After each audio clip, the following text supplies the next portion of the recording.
Hello, good or good evening, depending on which part of the world you are listening us. I am Antonia Bertolino and I am the award chair for ICSE. And here I am introducing this next going award that is a traditional and award for our community. That is the most influential paper award, the MIP for Friends. And I leave my colleague Harald, that was the co-chair of ICSE 2011, to introduce the award and winners. Please, Harald. Thank you, Antonia. Thanks for the nice opening. It's indeed a very interesting and important ICSE. So every ICSE we gather for this particular hour to see the MIP, the most influential paper awardees. So just a few background information about what this MIP, the most influential paper, typically is, and then we dive into the core of the paper with the speakers taking over it in a few minutes. So this most influential paper award is presented at each ICSE, each of the ACM IEEE International Conference of Software Engineering, to those authors of the paper from the ICSE conference 10 years ago, so N-10, that is judged to have the most influence on the theory or practice of software engineering that are 10 years since its original publication. So that's the quote, actually, to be very correct in a sense. And the award is jointly sponsored by the ACM SIGSOFT and the IEEE TCSE. So it is a pleasure as the former PC chair and PC co-chair, together with Nino Medvedovic, who is unfortunately not here today, but he conveys his best wishes to you, the ICSE community, but also the awardees, of course. We ran ICSE 2011. This was a time where we could still have conferences on tropical islands without quarantine and other measures. So, and good memories from then, 10 years ago. I know I pulled out some of my slides earlier to get back to some of the interesting aspects. So it was the tropical island ICSE. It was the ICSE of Dick Taylor as general chair and Nino Medvedovic as my PC co-chair. We had just a few numbers on it, 441 submissions for this Hawaii ICSE, featuring about 1,100 authors from 43 different countries. 127 papers were on testing and analysis, 127, followed by some 112 on empirical software engineering. These were the two topic highlights, so to speak, from the Hawaii ICSE. We accepted, after lots of discussions, even with trump cards and the like, Lionel, remember you were on the PC, we accepted 62 papers at the end. 10 years after this conference now, we seek for the most influential paper out of this 62 from the technical track. This most influential aspect has many different dimensions. Not all of them I can convey in detail. However, it's clear that these dimensions range from new, original foundations, a theory, a model, a piece of technology, an algorithm, things out of theory and practice of software engineering that have become widely used in terms of research, but maybe also research being used and transferred into practice. It also does cover best practice guides, like the one we're seeing today, which is important because I think typically when you see papers about a guide for X or Y, people become suspicious, but they should not, because that is a translation from practice to from research to practice, which we all base on for future technologies. So I found this paper, and that's what not me to select it. It was a group, and I'll get to that in a moment. Found this paper particularly exciting. It addresses exactly this transfer aspect, and translational aspect. So to assess what was or is the most influential paper of the Hawaii ICSE, we had a PC to help. And I'd like to thank those who helped in assessing the most influential dimensions of the 62 papers. And these were Betty Cheng, Katsuro Inoue, Paola Inverardi, Gail Murphy, Alex Orso, Nino, and myself. So thanks to those who helped in the discussion, in looking at the papers, in looking also at the various forms of impact they were generating in papers that followed Lionel's and Andrea's paper, followed in the sense that they were standing on their shoulders, so to speak, and continuing to work in these lines of statistical tests. for randomized algorithms in software engineering. So the most influential paper award goes to Andrea Arcuri and Lionel Briand for their ICSE paper entitled A Practical Guide for Using Statistical Tests to Assess Randomized Algorithms in Software Engineering, addressing key challenges of using statistical tests in software engineering. Today, we can find many research works that base their findings and stand on their shoulders of this paper. They employ statistical tests and improve their models and their use of these models. So the MIP that we're handing out today is a landmark paper and therefore constitutes an excellent piece of software engineering research. I'm very happy that we can give out such awards into the community for such important contributions. So on behalf of the MIP committee and on behalf of the ICSE 11 organizers, I would like to convey our sincere congratulations for this award. So my sincere and all of our congratulations go to Andrea Arcuri and Lionel Briand. Congratulations.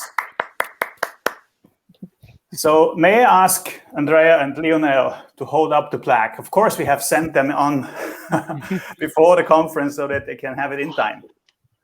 So these are the famous plaques, the rare famous plaques, because not everyone has one. Very few. Yeah, so people Thanks for can stopping see that. Yeah. Andrea, can you hold it up again? Yep. Because we didn't see your face, Andrea. We want to see both of you. Yeah. Yeah. It's too close. Thank you. Wonderful. Perfect. That's it? Okay. I think that's really Thanks. Good. I think we can cut out a nice picture afterwards from the live stream so we can put it up on social media and, of course, the ICSE website, etc. So, yes, this was kind of the intro in putting up the stage for you and preparing everything that you again can take over in a couple of minutes when we get to the session start, which is at 1:45 in 3 minutes. But maybe a quick reaction before you get into the official talk, Andrea and Lionel. Well, Andrea, go first. Yeah, of course, we are very grateful and honored of this award. Yes, it was very good because we think it was kind of important work that can be applied in a lot of different contexts. Because, I mean, as I'm also going to say during the presentation, randomized algorithms can be used in a lot of different contexts to solve a lot of different kind of software engineering problems.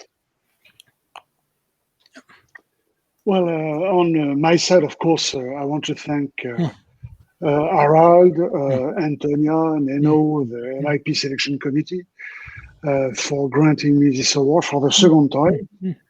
And of course, though we don't do this work for awards, we should not be driven by such considerations at the risk of leading a very unhappy career. But given the great level of subjectivity in granting such awards, we should always be grateful when we are, so to speak, getting on the long end of the stick. And I'm very grateful, very, very grateful to be that lucky. Thank you. Very nice. Thank you for these kind words. Yeah, I guess, Lionel, you already put up a hall of your fame at home, probably, with all the plaques you've earned so far out of research, which is very impressive. And also, I wanted to say, since we have a few seconds, that I've had a very fruitful collaboration over the years with Andrea. And I feel very lucky that I've met him when he finished his PhD and came to do a postdoc in Norway. So this is why I'm doing this job, to meet people like Andrea. Yeah, it was an honor doing a postdoc with you. It was very useful. Learned a lot. Thanks. So an honor and a challenge, right, Andrea? Yeah. No, but in a positive sense, of course. We both learned, both ways. But that's a great part of academia, right? When you can develop each other in a partnership, so to speak, on research topics and challenges and things that have not been solved before. I think that's a luxury that we have in academia. Yes, yes. I mean, it's all about relationship and enjoying relationships. I mean, that's the core of what we do. You know, that's why this job is such a great job to have. I mean, if that's what you should cultivate, those relationships. Good. Well, I leave Yes, the thank you. stage and I look forward to hear. At least I switch my camera off to give. Okay, I will be here. Okay. Yes, so the floor is yours, Andrea and Lionel. Thank you. Okay, so let me start. So randomized algorithms. They have been used to solve a lot of different kinds of problems in software engineering, not just in search-based software engineering. Topics like test data generation, program repairs, and so on. There are a lot of different problems in software engineering that you can try to address by using randomized algorithms. However, when we use randomized algorithms to address a software engineering problem, there is an important question. And the important question is, have you run enough experiments?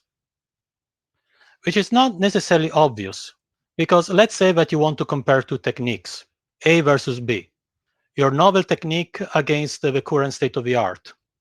The point is, if you're using a randomized algorithm, that is affected by chance. Sometimes you can get good results, sometimes you can get bad results. So how can you do a fair comparison? You should try to repeat the experiment several times to take into account the randomness of this algorithm. But the question is one run enough? Should you run the algorithm twice, 10 times, 30, 10,000 times? It's a question. And the point is, if you get some good result for your technique compared to the state of the art, maybe you were just lucky. So how can you be sure? And that's the reason why we need to use statistical tests when we employ randomized algorithm. Because they tell you if you have had enough runs to support your conclusions. However, we need to be a bit, there is a warning there, that if you have a lot of runs, any tiny difference, any small difference can become statistically significant. So when we're talking about statistical tests, we always have to remember that what actually is important is the practical importance. So when we present a new technique, we need to ask ourselves, is what we are presenting of any potential value for practitioners in industry, to actual software engineers that might want to use those techniques on their system? And if the answer is yes, if your results are of practical importance, then you need to use statistical tests to check if your good results were not due just for luck. Maybe you were just lucky that you run it only a couple of times, and because we're randomized, you got lucky. On the other hand, if your results are of limited practical importance, there is no point to do any statistical test. I mean, in that case, it's not relevant. I mean, statistical test is not an end. It's just a tool to answer the question, have we had enough runs when we analyze some randomized algorithms applied to a software engineering problem? However, I'm not going to give you a crash course on statistics on how to use statistical tests. We don't have the time, and I don't want to bore you to death now. So what we're going to do for the rest of the talk, me and Lionel, we are already going to speak about success stories of applied randomized algorithms in software engineering in our research work in the last 10 years. And we will also discuss a bit how we actually run experiment, analyze algorithms, and how we use statistical tests in those contexts to support the validity of our results every time that we presented some novel technique in which we employed some randomized algorithm.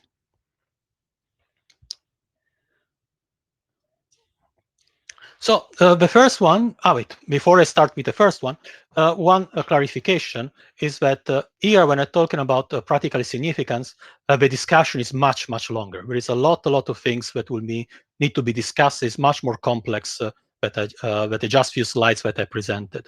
But we don't have time to go into all these low-level details. But the point is, every time that we're talking about practical significance, we need to do some cost-benefit analysis, which will depend from domain to domain, from software engineering problem to software engineering problem. And often we will need to make assumptions in those cases, which unfortunately is something that is often missing in the literature. So one of the topics that I would like to briefly discuss is about unit testing.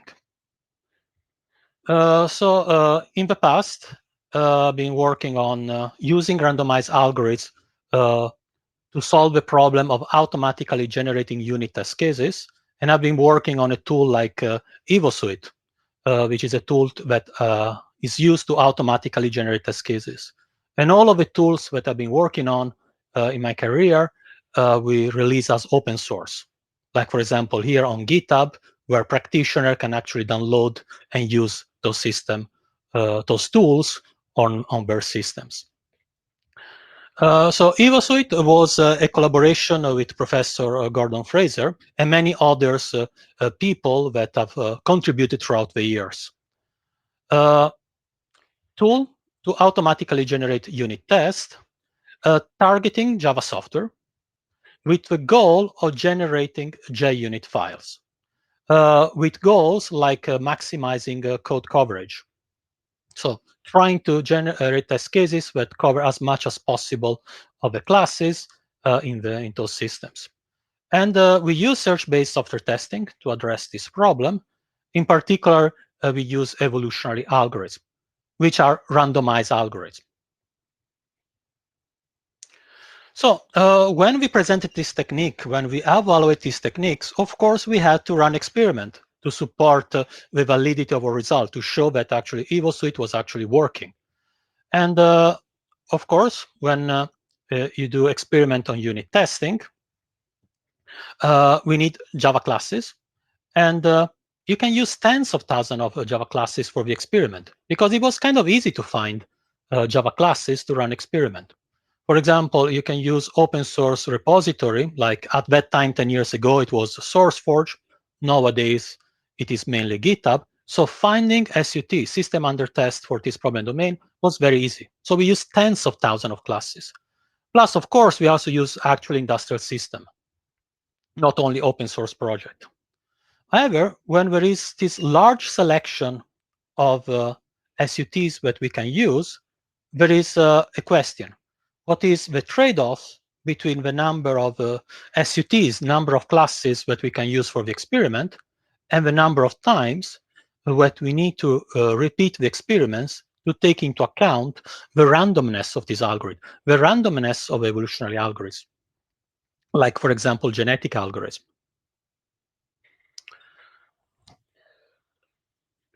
And the point here is that computational resources are finite.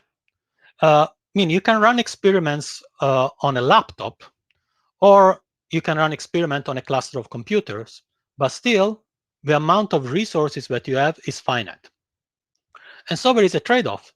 Should we increase, given the same amount of computational resources, should we increase the number of SUTs, the number of Java classes, or should we have more runs, maybe repeating experiment instead of 10 times, repeating them 30 times? It's a trade-off.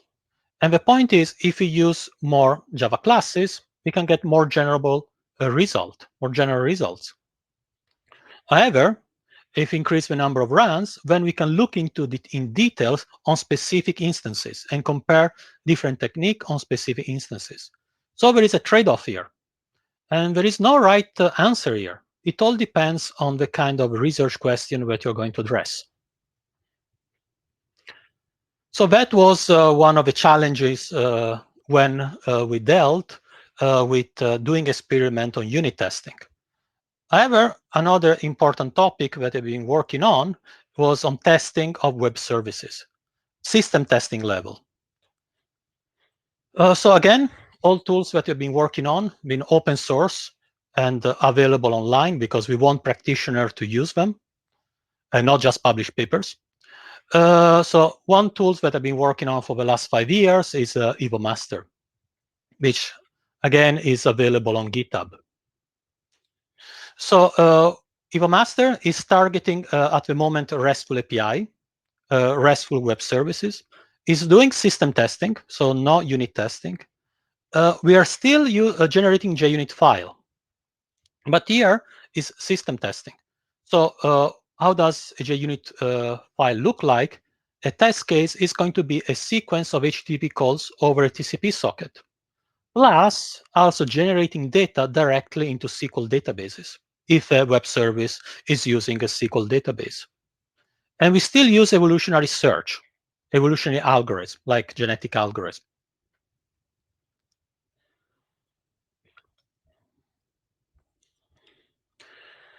And the point here is that web services are very, very common in industry. Enterprise web applications are everywhere. I mean, famous examples, Netflix, Twitter, Amazon, Reddit, Alibaba, Facebook, and so on. So practically every time you're actually browsing the internet, your browser is actually connecting to a RESTful API on the other side most of the time. So RESTful API are extremely common in industry. We are practically everywhere. And it's a very important topic, as I say, in industry. And interesting, it's got a bit more momentum in the research community only recently, only in the last 2-3 years, in which there has been more effort and focus on how to try to address this problem, on how to test this kind of system. And there have been different tools like REST test gen, REST test, and so on. But again, this is something very recent in the last 2-3 years.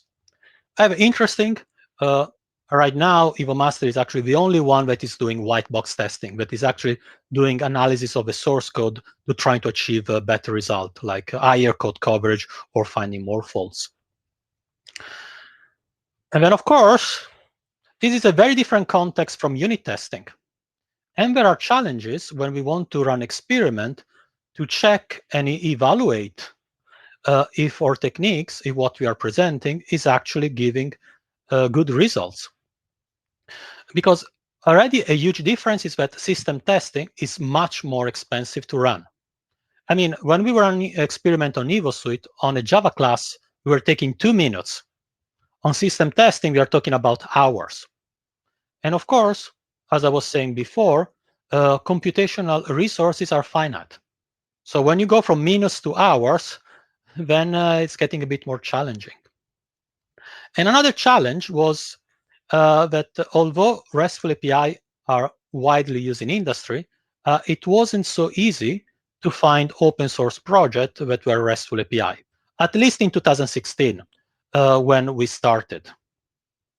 Now it's getting a bit better. Now there are more and more among open source projects.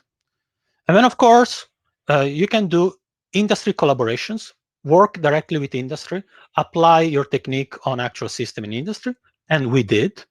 But of course, that is time consuming. So the number of systems that you can get access, then of course is kind of limited. So this was quite different context when running experiments compared to unit testing. But still, we were using, and we are using randomized algorithms. So we still need to properly analyze them. So for example, even if it's much more expensive to run, it takes hours, we still have to repeat the experiments. We can't just have a single run per SUT. That doesn't really work if you want to achieve reliable conclusions. And in this particular case, the proper use of statistical tests was even more important. When you have only a little amount of data, because finding SUT is difficult. Running a lot of repetition is difficult because they're very time consuming. You don't have so much data. And in that case, using the appropriate statistical test is even more important. On the other hand, in unit testing, when you can use tens of thousands of classes, you can repeat the experiment 100 times or even more, then statistical test is not so important because you already have a large amount of data. But when you have a small amount of data, the use of proper statistical test is even more important. So that was what I wanted to say about some of the work that I've been doing in the last 10 years. And regarding vulnerability testing, Lionel can take over. Thanks. Thank you. So let me share my slides. Oops. All right.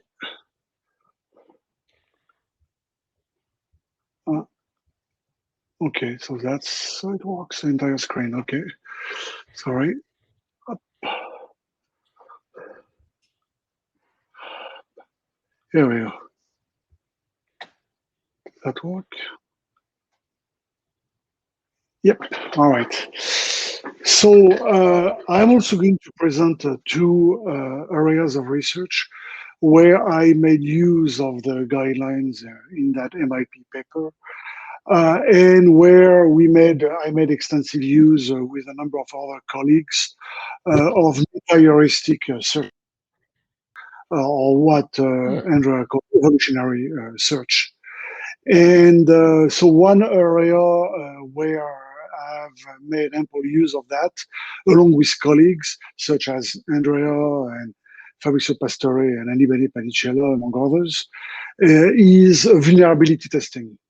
And this work was done in collaboration with the financial industry, and which is, of course, which tends to be very interested in those security aspects. So vulnerability testing is basically testing with a focus on finding vulnerabilities, such as injections vulnerabilities. So if we, to illustrate the work, let's take a very simplistic example of a web application with a client, a server, an SQL database, and a form and SQL queries that yield some more results about individuals. As many people know, such systems are vulnerable, for example, to injection attacks, for example, to SQL injections, and as a result can give access to confidential data that should have not been made public. And actually, even though such injections are apparently simple, they are commonplace in systems, and they have been our main targets in a lot of the work that I have done in that area. Of course, a typical web application, to take that example, include protection layers, but these protection mechanisms, such as firewalls, are not perfect, and they also need to be tested. And for example, we had a project with a company building credit card transaction systems. And that was, the situation was very similar to what is on that slide, but not, of course, exactly the same. And we wanted to determine whether the front-end system could generate effective attacks through malicious XML messages through their firewalls. And so we first rely on some form of constraint solver and attack grammars to generate nested attacks through valid XML messages that were sent through the firewalls.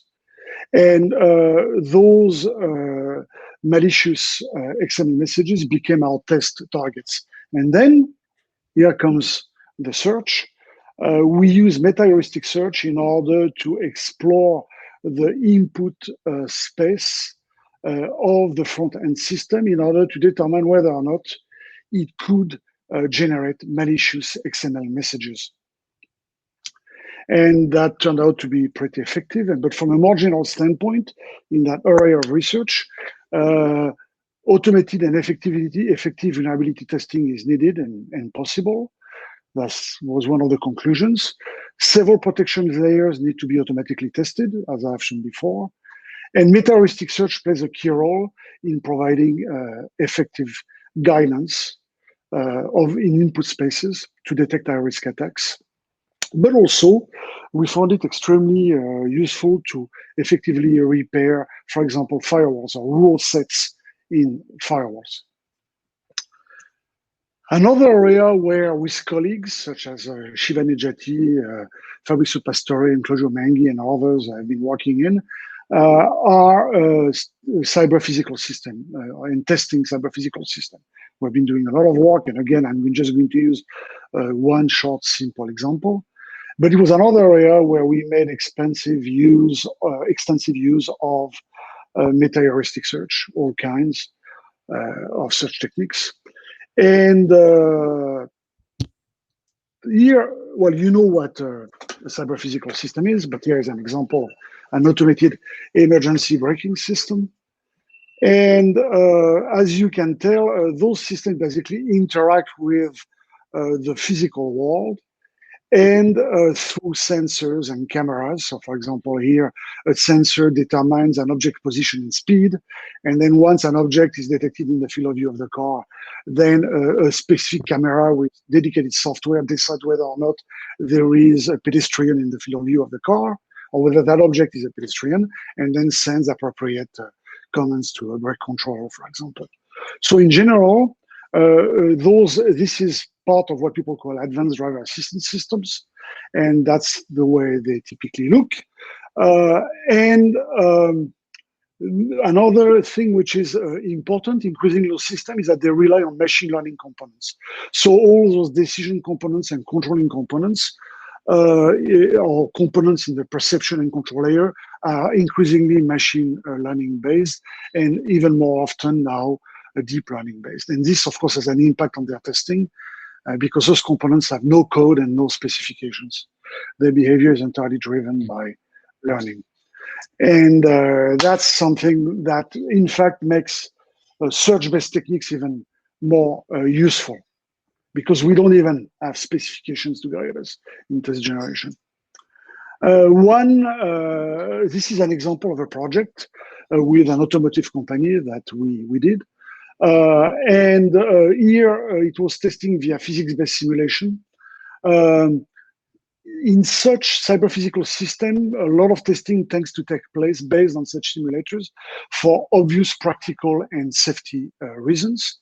And here, meta-heuristic search with help from machine learning, it's not just meta-heuristic search, is used to generate test inputs and explore the input space. So the test inputs, which here basically are simulator configuration parameters or configuration values for those parameters, is guided by meta-heuristic search combined with machine learning.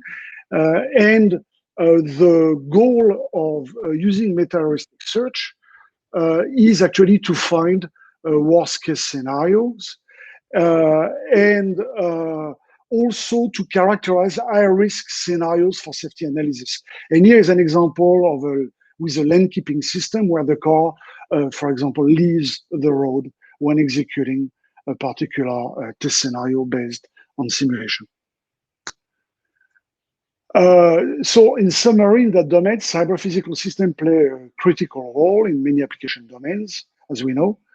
In practice, they cannot be verified, but only tested. You can maybe verify small components here and there, but there is no way you can do any form of formal verifications based on those entire systems. They increasingly involve machine learning components.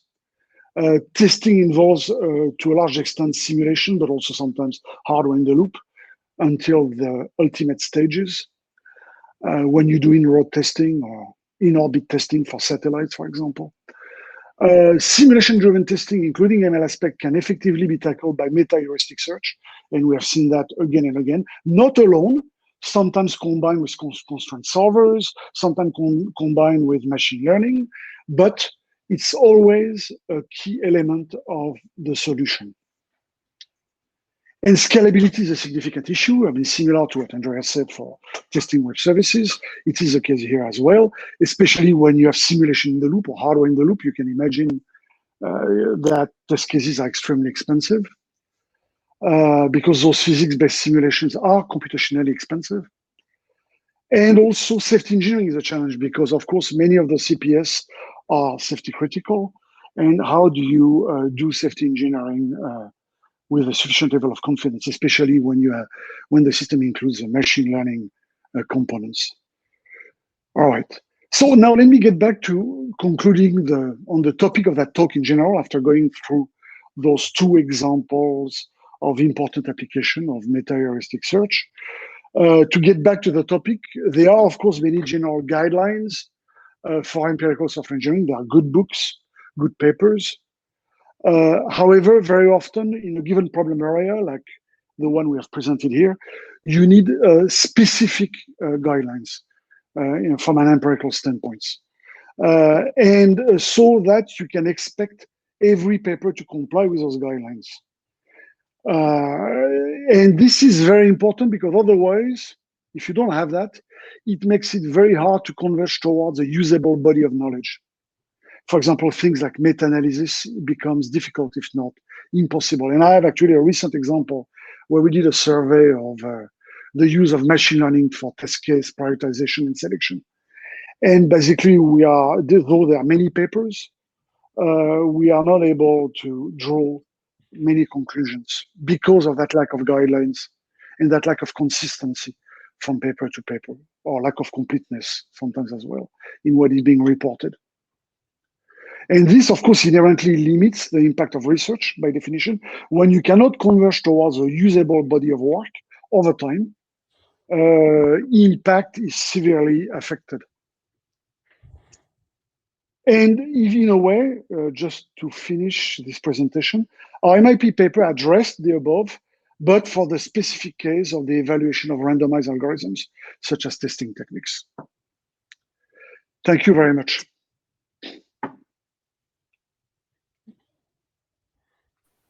Thank you very much I'm done. for the presentation.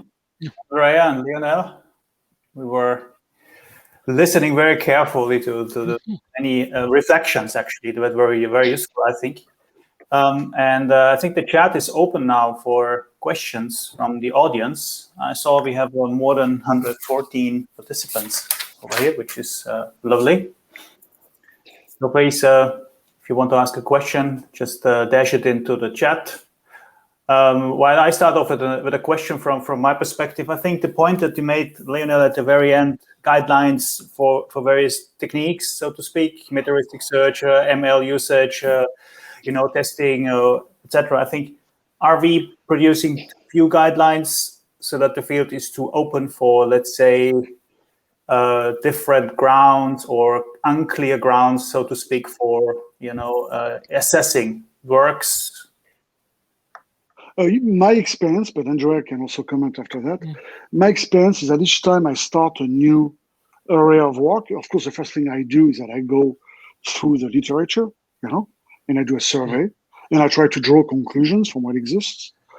And it's very rare that I'm in a position to draw thorough conclusions with a high level of confidence. It's very rare.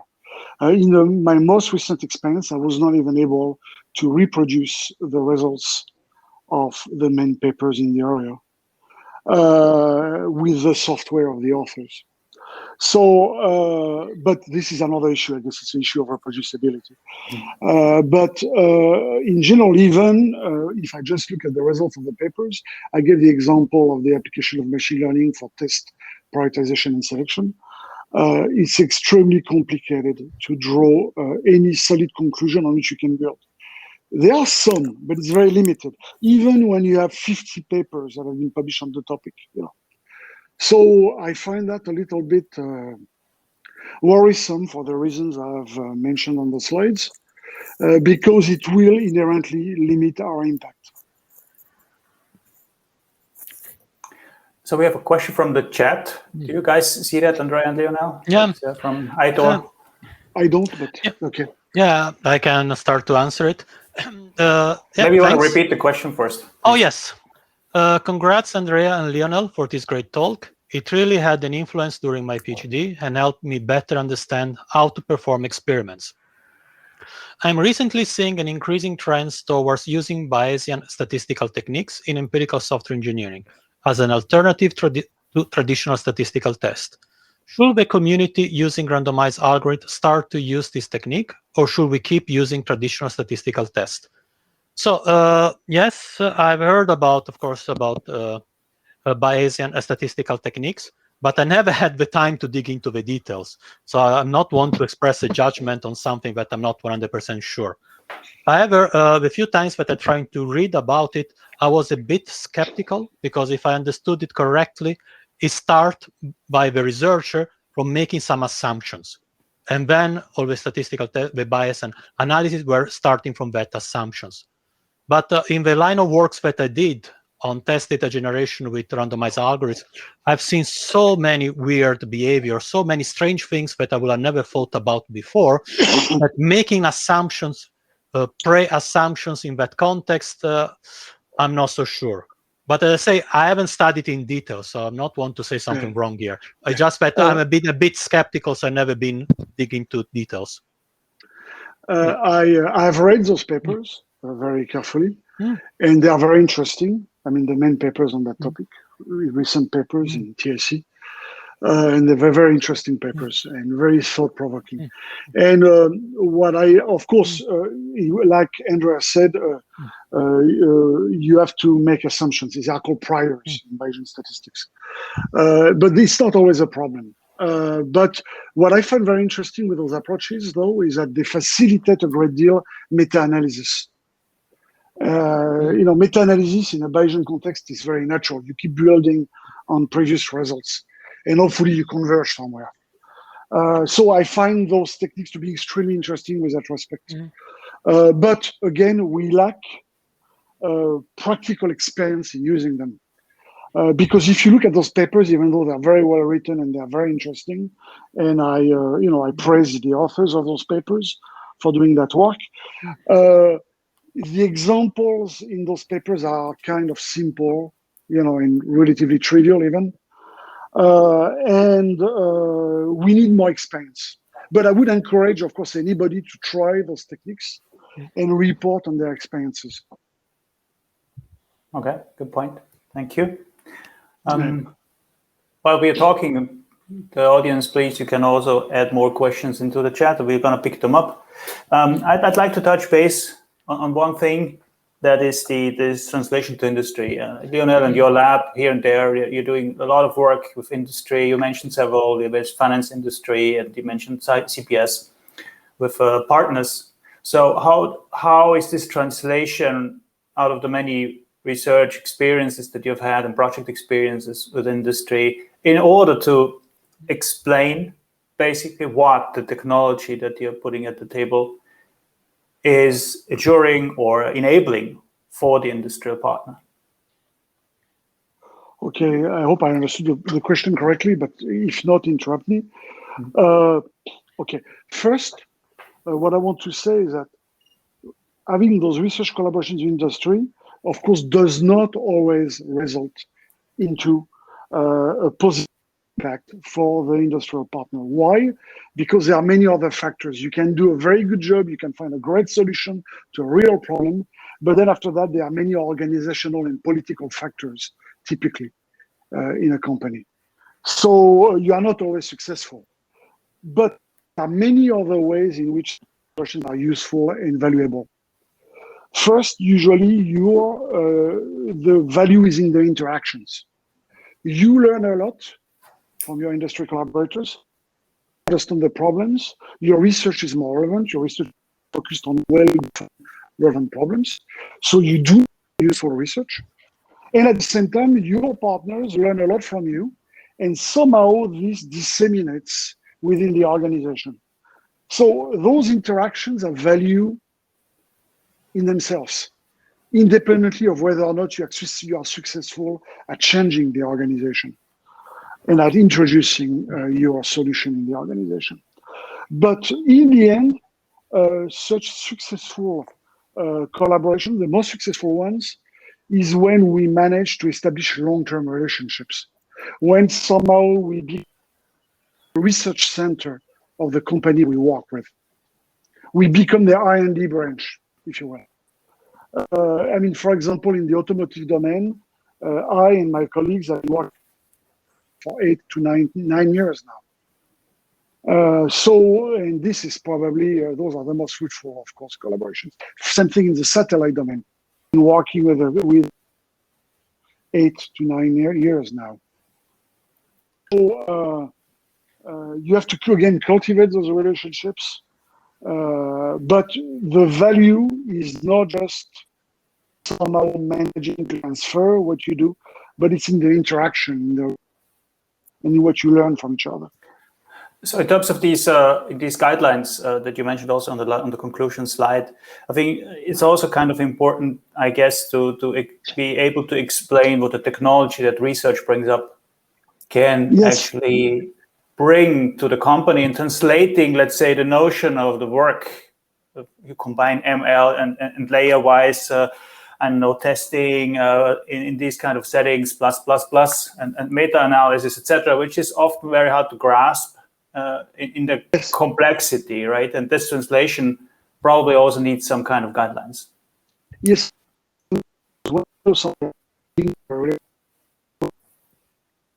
When you are proposing an idea, ideally you'd like to rely on existing research results. You'd like to be able to say, well, according, like medicine, according to research results, those are the benefits you can expect.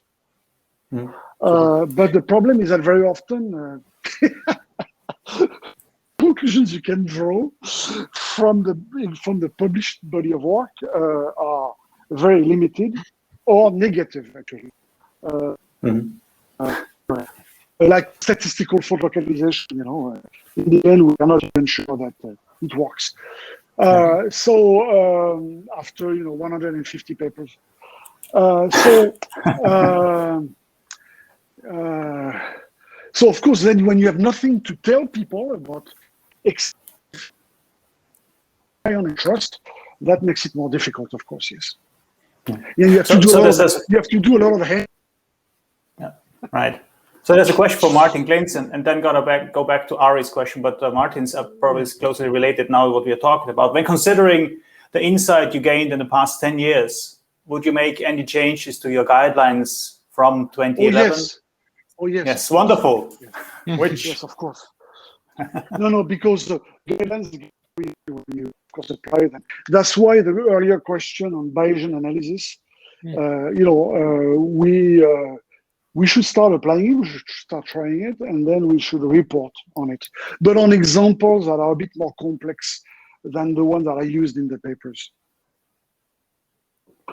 Yeah. And also comment on that. After that paper in 2011, we also did the journal extension. So there is an extension of that conference paper with more details. That was some years after. Yes, Stevie. Yes. But the main thing is the main topic is how do you assess practical significance? This is much harder and much more important. And that's what Andreas said briefly. But this is a very important topic. And often it's really context dependent, obviously, because you need to do some form of cost-benefit analysis. But even though it's context dependent, we should be able to provide guidelines. And there are a few papers here and there that discuss that. And because that's missing in many papers. And the reason why it's missing in many papers is that people very often do not work in a specific context. They use open source software, but they don't work in a specific context. They don't target, an ADAS system, like I've shown earlier, a driving assistance system. They don't, there is no context, so it's very hard to say anything about, practical significance.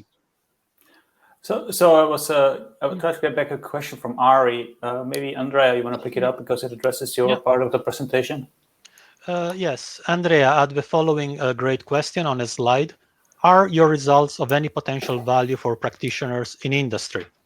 Great perspective, but a reviewing challenge. In your opinion, what sort of guidance should the ICSE or other SE conferences call for papers give on how to demonstrate and judge claims about the value for practitioner? It is, yes, is indeed very tricky. So there is no easy answer to that. But one thing I can say is that if a paper is not only using as case study open source software, but also actual industry collaboration with some companies, with actual people in industry that were involved in the paper, that spent time and I thought that was that time useful, maybe that paper already showing something, that at least there were some companies that were interested in it, or at least they could use it. But then if a paper is only work on no industry collaboration whatsoever, then of course it's harder to evaluate. So but that will already be a starting point. possible things. Yeah, but I'd like to add something to that. First, before addressing that question, we should start penalizing papers that do industry research. That would be a good starting point. You know, in a recent paper accepted with one of my students, because the solution we proposed was focused on work in one company, that was representative, but nevertheless one company, our paper had to be labeled as experience paper, just, you know, as a warning to the reader, you know? So that, you know, be careful, it could be useful, you know. You know, before we start answering that question, let's start with at the beginning. That is, let's not penalize industry-driven research if possible. Let's not taint it, you know. So there was a comment, a follow-up from Ari about your answer, Lionel, to the question. Should a paper then give a good description of the context? I think we all know that papers are very much limited and don't get to the gist of the context. So what is a good form, if I may add that to the question? What's a good form that we could add some more context to it, which typically is not so much the technological part of the paper? Actually, that's a problem that I have often, because conference papers are 10 pages long. And very often you have to spend a page or more on the context, and that's what we do. And it's not always possible, so we end up submitting to journals. And the context, yes, should really define the problem very carefully, the application domain, the assumptions that you can make in that context, the assumption that led to your solution, because all solutions are always based on assumptions. So here, can we learn more about, in this context, can we learn more from other disciplines where the assumptions maybe specified a bit more explicitly than we are used to? I think actually a paper like that this one where we provided guidelines, a paper with guidelines on how to describe the context when doing industrial research should probably be written to provide guidance to people. Good. So this is a call to the audience. Yes, and another thing that cost-benefit analysis, to answer a bit more the original question that Andre already answered, is that very often people propose a technique that yields better results, whatever better means, but you have to look at the cost side of things. You know, if a technique requires inputs that are extremely complicated to provide for most engineers, you know, some time of a complex temporal logic thing, you know, then, you know, it comes with a cost and a risk. Or if the input that has to be provided is even more complex than the source code itself, well, you know, you might also wonder, you know. So that's why that cost-benefit analysis is extremely important. You know, we are dealing with humans, and we are expecting them to provide inputs. And the question is always, what is the feasibility of providing those inputs in a reliable way? You know. Right. Some of it could go to an addendum, sort of like an artifact in a sense, if it's a conference paper or if you don't find enough space. No, I'm talking about the inputs that have to be provided by the users of the solution. Yeah. Okay. Harald, before we are cut off the audio, I just want to remember, people are now comfortable with Clouder. We have 1 minute to go, and then we can continue the discussion with Lionel and Andrea in the networking room. Meet Andrea Arcuri and Lionel Bryan. Okay, so it will finish. Yes. I recall people that, so there will be more conversational. That's less reading from chat. Right? Yes, with the people that can. Okay. So we have less than 1 minute to go. So you guys mentioned systems testing. I don't have another question on the chat, so I just inject one because it's, from my perspective, a curiosity question. Performance testing, which is also somewhere where you have like lots of costs. Right, you have a warm-up phase, and then you also need to do some kind of statistics in a way. What is a good cutoff point where you stop, right, testing? So, what's your experience in that sense for warm-up, cutoff, and then limiting costs of performance testing, which could take days somehow, in a way to test the full system? By performance, response time, deadlines? Yes, for example, yes. Yeah. Response time, take this as for example. Well, actually, we have done a lot of work with my colleague Yvon Labiche and Shiva Nejati more recently, and others, Sung,